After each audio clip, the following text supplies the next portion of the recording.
Bueno, esta parte de este profeta, al parecer es el único lugar donde se menciona en la Biblia este personaje.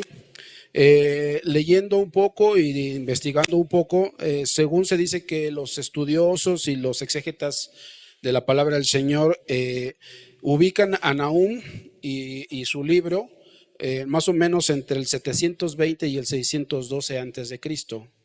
Es importante, y ahorita vamos a ver las partes. Se menciona que probablemente vivió durante el reinado del rey Ezequías. Esta parte la podemos encontrar en segundo libro de Reyes 18 y segundo libro de Crónicas 29. Y se dice que probablemente también fue un testigo presencial de la destrucción de Jerusalén en esa situación. Si podemos recordar un poco de esa historia, podemos encontrar que los asirios fueron los que llegaron a destruir esta parte, ¿no? Durante ese reinado, obviamente, pues hubo persecución, sustrajeron gente del pueblo de Israel, y bueno, también se menciona dentro de este contexto, vaya, que probablemente fue contemporáneo o cerca de los años en los que vivieron los profetas Isaías y Miqueas. Y además, la parte muy importante acerca de eh, esta parte o de esta profecía de la cual está hablando Nahum, es que se sitúa aproximadamente entre 100 o 150 años después de la profecía que hizo Jonás, donde el mismo pueblo se arrepintió de sus pecados. Bueno, ese es el pequeño contexto. Los estudiosos no encuentran más cuestiones, sí hay un poquito más, pero no se nos menciona mucho. Simplemente dice aquí en el primer versículo que es Nahum del Cos. Se dice que esta parte del Cos es una parte de Jerusalén que existió en aquellos tiempos. También se dice que tiene que ver algo con la palabra Capernaum, por lo que dice su nombre, y que fue como de esa parte, ¿no? Llama la atención que justo en Capernaum fue donde nuestro Señor Jesús inició pues su labor y su ministerio. Pero bueno, es a grandes rasgos lo que podemos encontrar, vaya, en esta parte de este profeta. Sin embargo, lo que nos llama la atención, y me parece que lo platicábamos en la mañana con los hermanos de la escuela de formación, y preguntábamos esta parte, ¿no? Es para nosotros de suma importancia y casi imposible no hablar de Nahum sin poder hablar de Jonás. Lo repito, ¿por qué? Porque se está hablando de la misma ciudad. Si lo ponemos dentro de la parte histórica, bueno, Nínive se dice que fue la capital de Asiria, del imperio asirio. Entonces estaban dentro de lo mismo, a pesar de que fueron, repito, personajes bíblicos que se llevaban 100 o 150 años de diferencia. No podemos hablar un poco de Nahum sin hablar de Jonás. Es importante.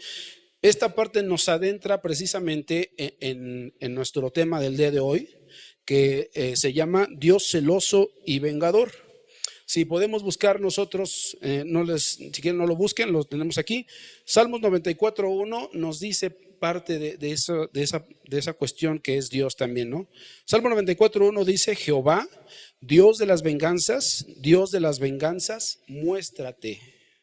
¿Sí? Romanos 12:19 dice: no os venguéis vosotros mismos, amados míos, sino dejad lugar a la ira de Dios, porque escrito está: mía es la venganza, yo pagaré, dice el Señor.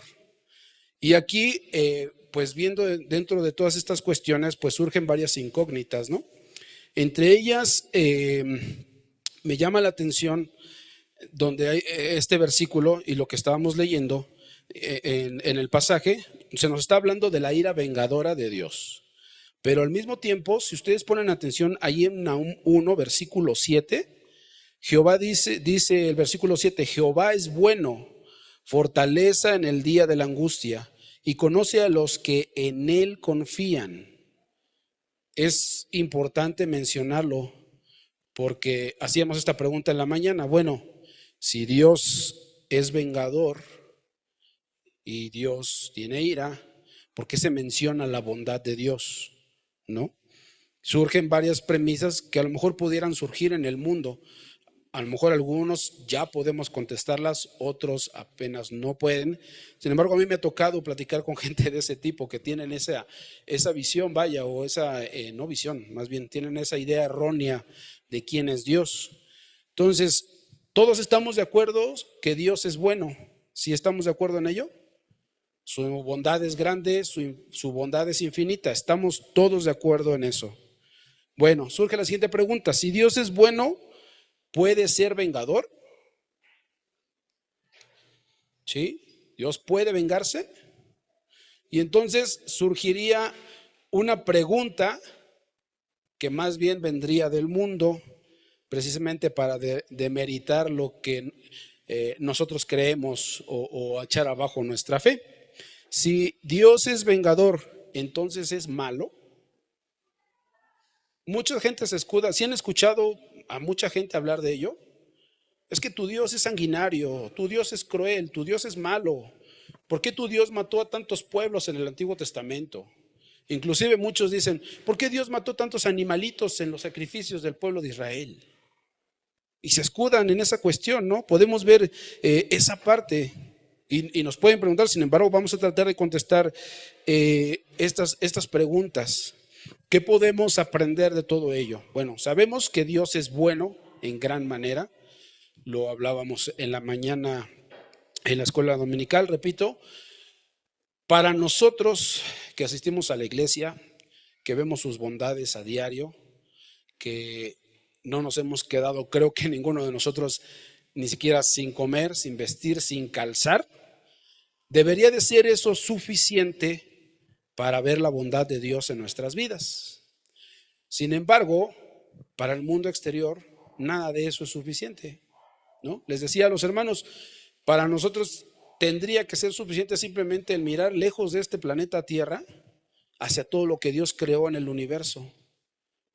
Tan vasto y tan grande que es, no podemos siquiera imaginar qué tan grande es el universo, y sin embargo Dios, por su infinita misericordia y solo con el poder de su palabra, lo hizo. Y eso tendría que ser suficiente para toda la humanidad, tan solo eso, para poder doblegar la rodilla delante de Dios, humillarse delante de Él y reconocerle. Pero no es así, ¿sí? ¿Qué podemos aprender? En este contexto, vaya, entre Nahum y Jonás, tenemos dos situaciones. La primera vez vemos a la ciudad de Nínive, si recordamos a Jonás, era una ciudad, como lo describe, sumida en el pecado, totalmente ignorante de los caminos del Señor. ¿Sí recuerdan esa historia de Jonás? ¿Sí? Y sin embargo, algo sucedió. Recordamos la historia de Jonás. Él fue a predicar casi en contra de su voluntad. No quería hacerlo porque sabía, y justo Jonás lo mencionas, yo sé que tú eres un Dios justo y perdonador, ¿no? Y le otorga el perdón. ¿Por qué? Porque dice ahí, en esa parte, recordando lo que se escribe de Jonás, que todo el pueblo de Nínive se arrepintió. Y describe y habla de que fue desde el rey de esa tierra hasta el hombre más pobre. Todos, no hubo uno que no se arrepintiera, ¿sí? Jonás hizo berrinche, se enojó, el Señor lo puso en su lugar, y sin embargo ese pueblo se arrepintió y conoció de Dios. ¿Qué pasó en esos 100 a 150 años hasta Nahum? Porque aquí se está profetizando la destrucción de Nínive otra vez. ¿Qué fue lo que sucedió? ¿Por qué el pueblo de Nínive no permaneció bajo la voluntad de Dios? Aquí es algo muy importante, ¿no? El contraste, vemos la segunda situación, repito, la misma ciudad 150 años después, sumida en el mismo pecado que al principio, o sea, es decir, que como estaban antes de que Jonás llegara, ¿sí? No siguieron los caminos del Señor y llegó su destrucción. Simplemente, Nahum nos está describiendo prácticamente, era la profecía, pero esa profecía se cumplió. Nínive fue destruida. Si recordamos algunas cuestiones, bueno, vemos a lo largo de la historia cómo es que imperios han atacado y llegan otros imperios y así se han extendido, ¿no? Entonces, Dios usó esas maneras precisamente para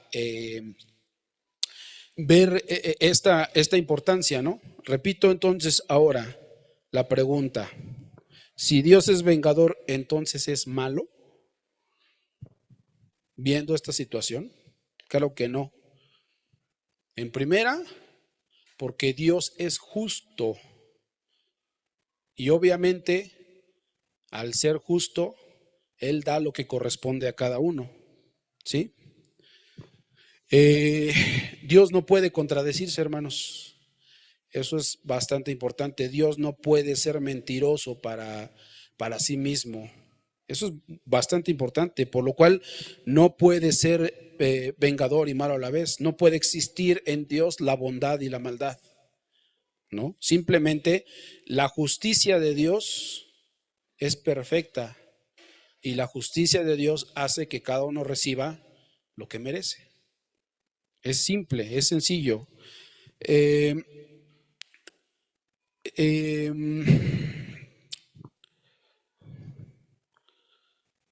Vamos a suponer, por ejemplo, ¿no? Si es que no queda muy entendida lo que es la justicia de Dios, lo comentábamos con los hermanos. Nuestra percepción de justicia como seres humanos es muy diferente a la verdadera justicia que procede de Dios. ¿Por qué?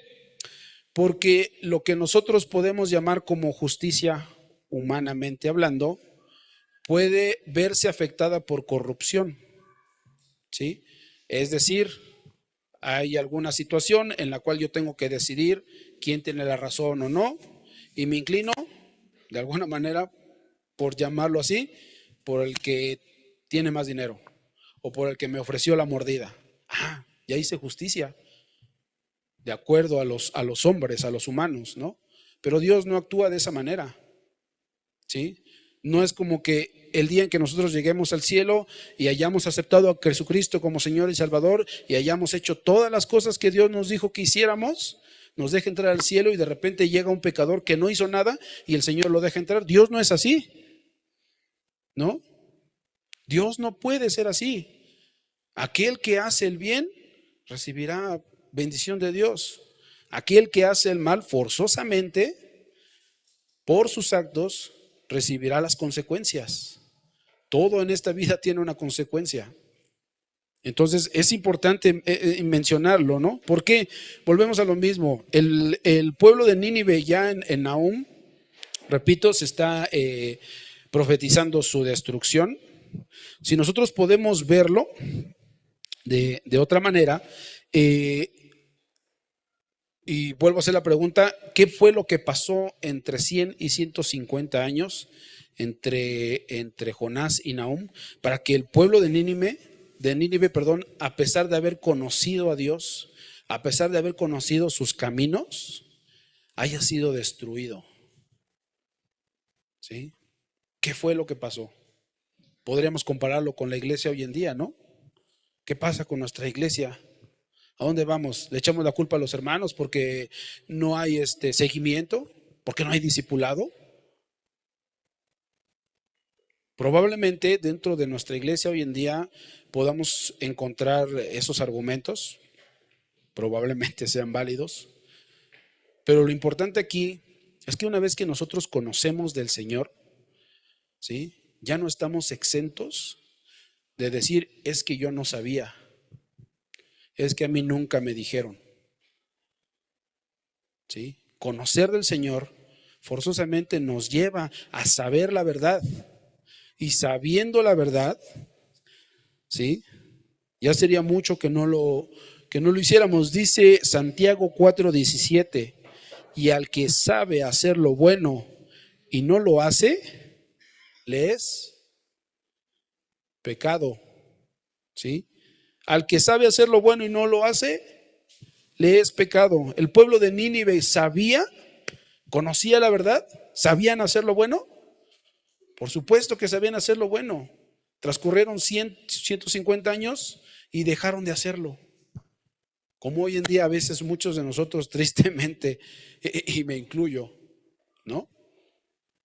¿Por qué? Porque preferimos vivir nuestra vida fuera de aquí, haciendo otras cosas. Dejamos a un lado lo que verdaderamente es agradable a la vista del Señor, ¿sí?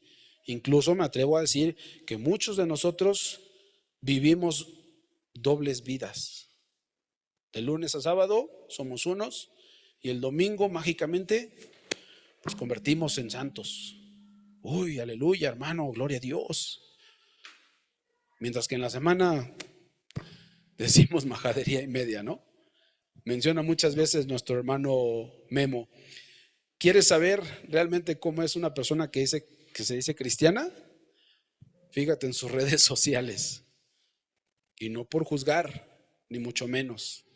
Pero es importante saber que así como venimos aquí a este lugar, así tenemos que ser afuera, hermanos.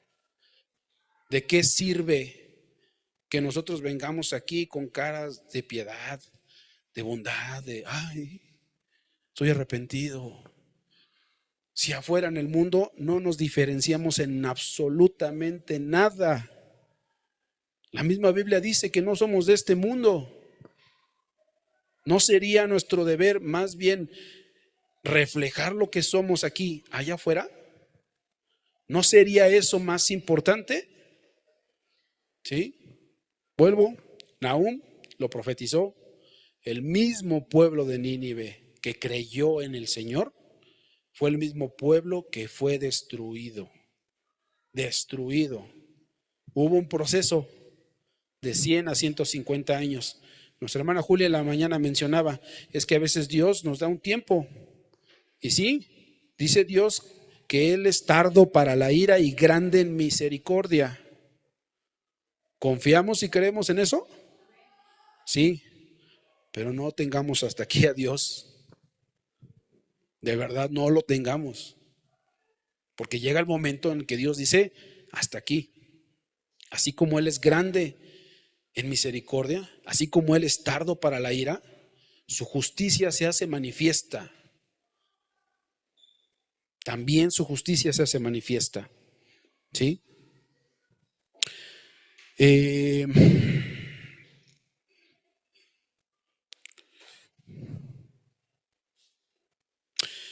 Dicho todo esto, volvemos a lo mismo, resaltamos precisamente esta parte de la ira vengadora de Dios.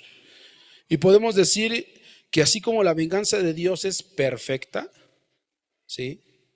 Porque no es el concepto de venganza que nosotros tenemos, sino es una venganza justa, ¿sí? También es aplicable para todo aquel que no hace su voluntad. Vuelvo a lo mismo, incluso dentro de la iglesia. Cualquiera puede sufrir las consecuencias de no agradar al Señor. Eso es importante. Nadie está exento del pecado, sí, pero nadie está exento de las consecuencias del mismo pecado. Y si hay que vivirlas, pues tenemos que vivirlas. Dios nos ofrece el perdón, Dios nos ofrece la redención. Dios nos ofrece que tengamos un corazón contrito y humillado, que estemos arrepentidos, humildes delante de Él. ¿Sí? Pero eso no nos va a exentar de todas estas cosas. Vamos a ver, por favor, Hebreos 10.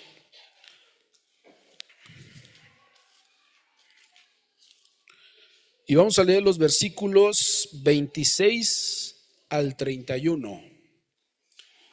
Hebreos 10, 26 al 31.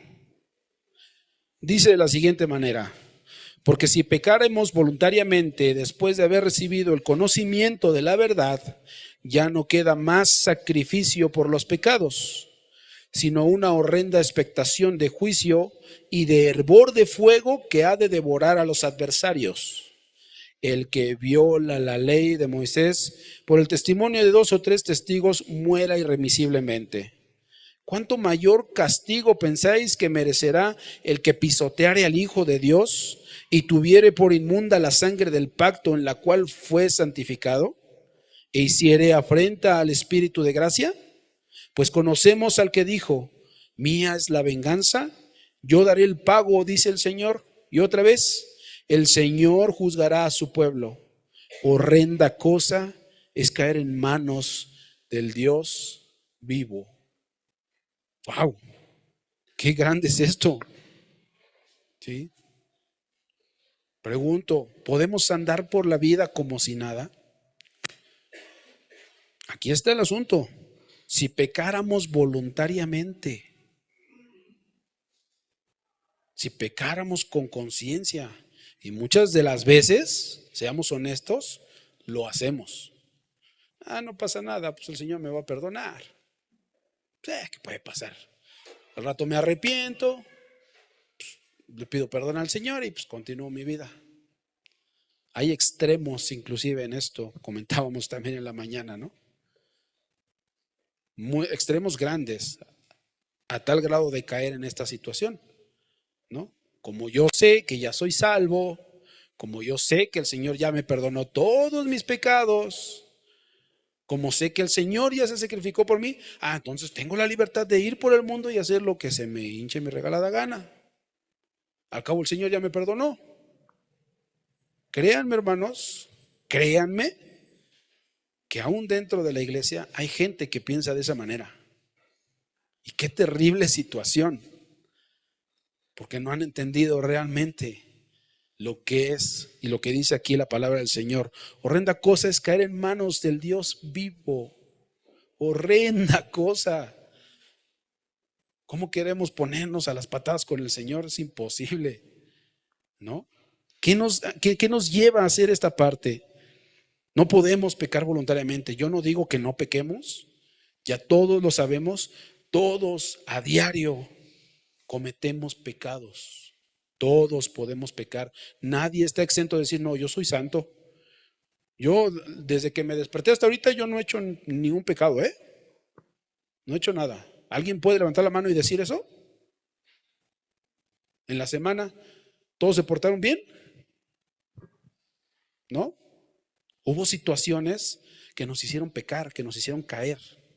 La diferencia de nosotros, o lo que debe diferenciarnos, es que debe de producirse en nosotros arrepentimiento. ¿Sí? Y es el Espíritu Santo el que nos redarguye, el que nos mueve, el que nos hace sentir esa culpa de decir, me equivoqué, Señor, perdóname. Es muy diferente, vuelvo otra vez a decir, pecar voluntariamente, voy a hacer esto que me gusta, pues al cabo el Señor ya me perdonó, ¿no? La Biblia dice que ya me perdonó todos mis pecados. Dice aquí, después de haber recibido el conocimiento de la verdad, ya no queda más sacrificio por los pecados. Es decir, cada que pecamos voluntariamente podemos hacer que Cristo vuelva a ser crucificado, vituperado. ¿Sí? La respuesta a pecar deliberadamente es el versículo 27, dice, sino una horrenda expectación de juicio y de hervor de fuego que ha de devorar a los adversarios. Entonces, volviendo a nuestro tema, Dios es un Dios celoso y vengador. ¿Qué creen, hermanos? Que cuando nosotros no hacemos la voluntad de Dios, cuando nosotros pecamos deliberadamente, cuando nosotros hacemos lo que a Dios no le agrada, automáticamente nos convertimos en adversarios de Dios. Automáticamente. ¿Sí? Y por ende, entonces podemos nosotros recibir la venganza de Dios, el justo pago de Dios. Es importante verlo de esa manera. Dice el versículo 28, el que viola la ley de Moisés por el testimonio de 2 o 3 testigos muere irremisiblemente. Eso quedó en la ley de Moisés, ¿no? Es decir, si alguien hacía algo y había 2 o 3 testigos que lo habían visto hacer cualquier cosa, dice, muere irremisiblemente. ¿Cuál era la cuestión para matar en aquellos tiempos? Era apedreado, fuera del campamento, menciona la Biblia, ¿no? Imagínense. Sin embargo, Aquí no está mencionando que vayamos y que pedremos a los hermanos o a la gente que hace atrocidades, ¿no? ¿No? Pero dice el versículo 29, si la lapidación era grave, un castigo grave, dice, ¿cuánto mayor castigo pensáis que merecerá el que pisoteare al Hijo de Dios y tuviere por inmunda la sangre del pacto? ¿Merecemos lapidación? Dice que cuánto mayor castigo pensáis que merecerá el que pisotee al Hijo de Dios. Y saben que a veces con nuestras acciones, aunque no querramos darnos cuenta, es lo que hacemos. Machacamos, pisoteamos el nombre de Dios. Les repito, no es nada más de estar aquí, venir los domingos y cantar y alabar y glorificar al Señor. Es una vida, es diario. Son todos los días, desde que nos levantamos hasta que nos dormimos. Las personas con las que nos relacionamos afuera tendrían que ver en nosotros algo diferente. Si no ven algo diferente, entonces ¿de qué sirve? Si no hay nada diferente, nosotros somos iguales a los demás. ¿Para qué vienen entonces a la iglesia? ¿Para qué los invitamos? ¿Para qué evangelizamos? Si van a venir a hacer lo mismo que hacen afuera. Nosotros, como hijos del Señor, debemos de marcar esa diferencia, hermanos. ¿Sí? Repito de nuevo, nadie está exento del pecado. Pero cuando hay un verdadero sentir de arrepentimiento en nuestro corazón, ¿sí? El pecado duele y duele mucho. El pecado lastima. ¿Sí? Escribía David, el rey David, ¿no? Se secaron mis huesos, dice, en mi gemir todo el día. ¿Sí se acuerdan de ese salmo? ¿Por qué? Porque había hecho algo grave. ¿Sí? Sin embargo, su arrepentimiento lo llevó a ser llamado, como muchos ya sabemos, un hombre conforme al corazón de Dios. No es decir que David o el rey David andaba por la vida, soy un santo, soy un santo. No, también cometía pecados y graves. Fue asesino, fue adúltero. ¿Hubo consecuencias por sus pecados? Sí. ¿El Señor nos promete que no va a haber consecuencia de nuestro pecado? En ningún momento. ¿Sí? El Señor nos perdona, sí, pero las consecuencias del pecado tenemos que pagarlas. A veces por un poco de tiempo, a veces son años. Pero si no soportamos, si no nos arrepentimos, si no hacemos la voluntad de Dios, ¿sí? Eso se puede aplazar, alargar. Es importante ver esto, hermanos. No convirtamos nosotros en los adversarios de Dios, ¿sí? Para no estar viviendo bajo su justicia en el aspecto de la venganza, ¿sí? No pisoteemos el nombre de Jesús con nuestras acciones, ni con nuestros dichos. Por el contrario, toda palabra que salga de nuestra boca, que sea de bendición, que sea para edificación, no solamente de la iglesia, sino de las personas afuera. Repito, tenemos que marcar una diferencia. ¿Qué pasó con este pueblo de Nínive? ¿Qué fue lo que sucedió? Ellos se arrepintieron, ¿sí? Todo el pueblo creyó. Todo el pueblo dice que ninguno. ¿Qué pasó? Dejaron de hacer las cosas que a Dios le agradaban simplemente. Volvieron a pisotear las cosas, el nombre del Señor. Vino su destrucción. ¿Sí? Repito, la venganza de Dios es perfecta. La venganza de Dios excede sobre todas las demás cosas, pero no la echemos a andar, hermanos. Si estamos aquí y el Señor nos permite estar aquí, es con un propósito. Abramos nuestros ojos, ¿sí? Que como iglesia podamos servir al Señor, trabajar, honrarle. Y volvemos a lo mismo, no solamente cada domingo ni cada miércoles que estamos aquí en los cultos, todos los días. todos los días, ¿sí? Dice el 29, ¿cuánto mayor castigo pensáis que merecerá el que pisoteare al Hijo de Dios y tuviere por inmunda la sangre del pacto en la cual fue santificado e hiciere afrenta al Espíritu de gracia? El 30, pues conocemos al que dijo, mía es la venganza, yo daré el pago, dice el Señor. Y otra vez, el Señor juzgará a su pueblo. Todos en algún momento de la vida vamos a ser juzgados. Vamos a comparecer ante el tribunal de Cristo. Ninguno está exento de eso. Nadie puede decir, no, yo no voy a pasar por eso. Ya sea que nos toque fallecer por la causa que sea, o ya sea que el Señor venga antes por su pueblo, todos vamos a pasar por el juicio. ¿Sí? La pregunta sería aquí, ¿qué clase de juicio tendremos? ¿Qué va a pasar con nosotros? ¿Sí tenemos cara para estar delante del Señor? Me parece que no. En lo particular, y hablo por mi persona, no. Pero yo le ruego al Señor cada día que tenga de mí misericordia, ¿no? ¿Por qué? Porque pues en el largo vivir, volvemos a lo mismo, nadie está exento del pecado. Hasta el día en que el Señor nos llame, en ese día seremos transformados y renovados y entraremos a su presencia. Mientras estemos aquí en la tierra tenemos que pulir todavía muchas cosas de nuestra vida, de nuestro carácter. Yo les he mencionado, a veces de repente soy medio enojón.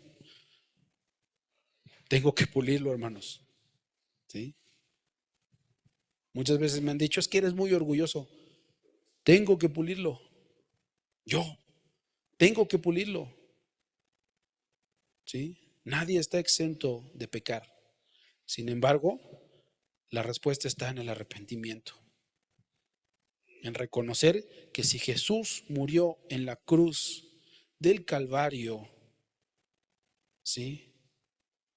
Por ende, nuestra respuesta debe ser estar agradecidos por ese enorme sacrificio. Alguien preguntaba, ¿qué tan grande puede ser el amor de alguien para que suceda eso?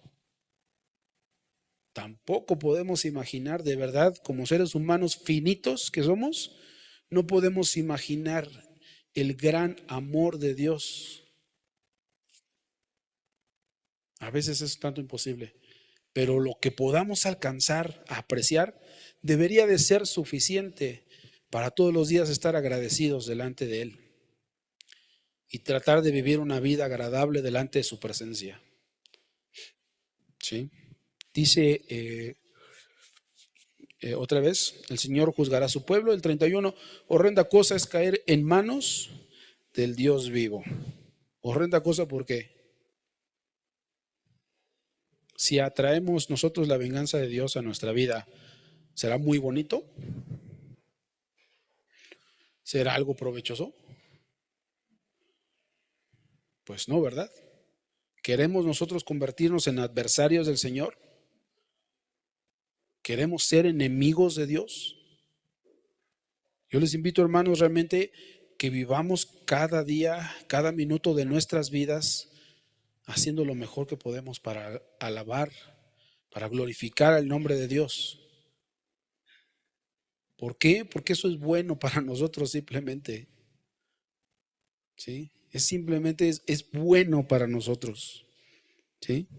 Nínive tuvo la oportunidad durante 100 a 150 años de arrepentirse, de vivir una vida agradable delante de Dios. 100 a 150 años. Y Dios fue misericordioso en ese tiempo. No lo hicieron. El pueblo fue destruido.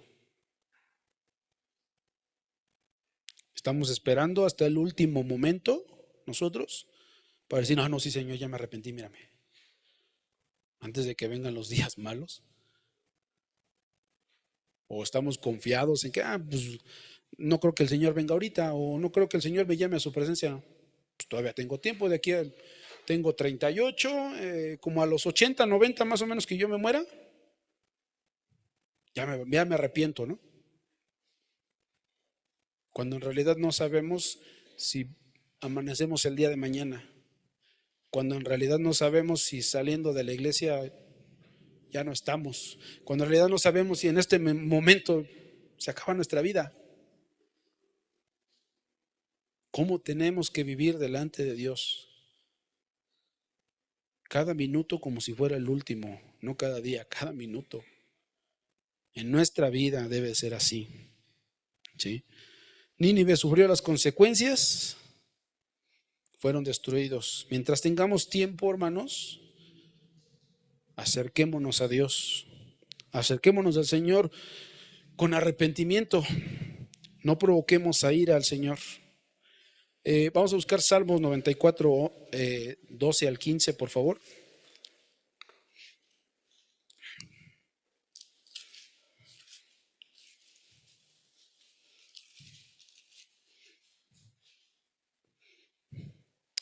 Dice Salmo 94, 12 al 15.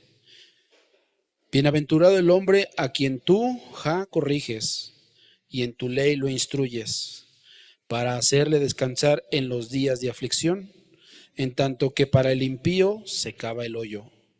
Porque no abandonará Jehová a su pueblo, ni desamparará su heredad, sino que el juicio será vuelto a la justicia, y en pos de ella irán todos los rectos de corazón. Amén. Súper importante mencionarlo, hermanos. Bienaventurado el hombre a quien tú, Jehová, corriges. Y a veces podemos confundir la venganza de Dios con una corrección de Dios, ¿no? Pudiera ser, es totalmente diferente, ¿sí? Otro versículo de la Biblia dice que Dios al que ama, disciplina, ¿sí? Yo mencionaba en algún momento, preocúpate cuando no estés disciplinado de parte del Señor. Preocúpate, ¿sí? Entonces quiere decir que ahí se acabó todo. Todo lo que pasa en nuestras vidas, de ahí otro versículo dice, todas las cosas ayudan a bien. Esto es, a los que conforme a su propósito son llamados. Todo, sean cosas buenas o sean cosas malas, a nuestro parecer, todo ayuda a bien, ¿sí? Y si nosotros estamos bajo la corrección de Dios, dice aquí el Salmo que somos bienaventurados, ¿sí? Instruirnos en su ley. El Señor nos enseña por medio de todo lo que acontece en nuestra vida. Les mencionaba en la mañana, ¿sí? Las cosas que pasan en nuestra vida, que a nuestro parecer son malas, son las que más deberían de acercarnos a Dios. Esas son las que de verdad deberían acercarnos más. Muchas veces nuestra actitud es diferente, porque lo primero que empezamos a hacer es renegar. ¿Por qué a mí, Señor? ¿Por qué yo? ¿No había otro? ¿Por qué me pasan a mí estas cosas? ¿No? ¿Y ahora qué, Señor? ¿Otra vez yo? Todas las cosas, todo. Repito, lo que a nuestro parecer parece malo. ¿Por qué a nuestro parecer? Porque nuestra mente es limitada en comparación a la mente de Dios. Dios usa todas las cosas para nuestro bien.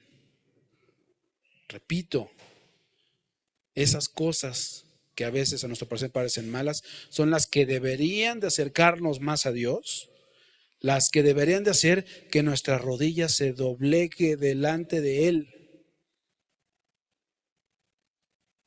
Esas son las cosas que deberíamos de hacer. ¿Con qué objeto, con qué objetivo dice es el hombre a quien, con qué objetivo nos corrige el Señor más bien? Dice el versículo 13, para hacerle descansar en los días de aflicción. ¿Sí? Todas las cosas que pasamos en esta vida tienen el propósito de Dios precisamente de fortalecernos espiritualmente hablando. De tal forma que cuando llegan esos días, o más días como esos, nuestra fe es tan grande, nuestra fe es tan fortalecida, ¿sí?, que nada nos mueve del amor de Cristo. Para eso son esas cosas. Aquí la Biblia nos lo está diciendo claro. Dice, en tanto que para el impío se cava el hoyo. O sea, es decir, el que no acepta la voluntad del Señor, la corrección del Señor, pues está escarbando para sí mismo, ¿no? No hay producto o producción en lo que hace. ¿Por qué? Dice, porque no abandonará Jehová a su pueblo, ni desamparará su heredad. Recordemos otros versículos que dicen Santiago 1, por ejemplo: hermanos míos, tened por sumo gozo cuando os halléis en diversas pruebas, dice, sabiendo que la prueba de vuestra fe produce paciencia. Más adelante, el mismo Santiago dice, mas tenga la paciencia su obra completa, para que seáis perfectos y cabales sin que os falte cosa alguna, dice. ¿No es eso? ¿No nos está dando Dios las herramientas? Claro que nos las da, ¿no? ¿Por qué entonces tomamos la actitud de buscar la ira vengadora de Dios? ¿Por qué? ¿Nos gusta que nos maltraten o no sé, ¿no? ¿Nos gusta ser castigados? ¿Nos gusta la mala vida? ¿No? De verdad es importante comprender estas partes, ¿no? Dice el versículo 15, sino que el juicio será vuelto a la justicia y en pos de ella irán todos los rectos de corazón. Todo tiene un propósito. Si bien no buscamos que la venganza y la ira de Dios, que son perfectas en nosotros, todo esto lo buscamos para que nuestro juicio, dice, será vuelto a la justicia. ¿Sí? Y en pos de ella irán todos los rectos de corazón. Si queremos agradar a Dios, entonces nosotros vamos a empezar a practicar la justicia y no la justicia humana. Nos los ha dicho muchas veces el pastor. ¿Qué significa la palabra justicia? Hacer lo que debemos hacer, simple y llanamente. Hacer lo que nos corresponde hacer como hijos de Dios. ¿Sí? Y en pos de eso, dice, irán todos los rectos de corazón. Hermanos, busquemos cada día agradar al Señor. Busquemos cada día, a pesar de nuestros errores, de nuestros pecados, ¿sí?, que podamos ser los rectos de corazón lo mejor posible, ¿sí?, para que vayamos en pos de la justicia, para que podamos hacer lo que tenemos que hacer como personas, en nuestras familias, en nuestra iglesia, ¿sí?, que podamos nosotros realmente estar atentos a su voluntad y que como iglesia podamos crecer, ser personas que trabajen por amor a la obra del Señor. No echemos en saco roto, hermanos, las palabras del Señor, las bendiciones. No provoquemos a su ira. Busquemos siempre el favor del Señor en nuestras vidas. Vamos a inclinar nuestro rostro para orar, hermanos. Padre Celestial, te damos gracias, mi Señor. Y en esta tarde ya, Señor, pues estamos delante de ti, humillados. Te pedimos perdón, Señor, porque no hemos hecho lo que nos corresponde hacer. Porque no hemos acatado, Señor, tu voluntad. Porque siempre damos rienda suelta, Señor, a lo que nos es más placentero antes que dar la gloria y la honra a tu nombre, Padre. Perdónanos, Señor. Perdónanos individualmente. Perdónanos, Señor, en la iglesia. Ayúdanos, Señor. Pon en nosotros, como dice tu palabra, el querer como el hacer por tu buena voluntad, Padre. Que tengamos nosotros, Señor, ese deseo de servirte, de alabarte, de glorificarte, en donde quiera que estemos, Señor. todos los días de nuestra vida, Señor. Que no seamos solamente cristianos de domingo, sino que nuestra vida entera, todos los días, refleje quiénes somos en ti, Padre eterno. Nos ponemos en tus manos, Señor, rogándote que tengas misericordia de nosotros, que nos perdones, que nos ayudes, Señor. Pues ponemos todo esto en tus manos, en el nombre de tu Hijo amado, nuestro Señor Jesucristo. Amén.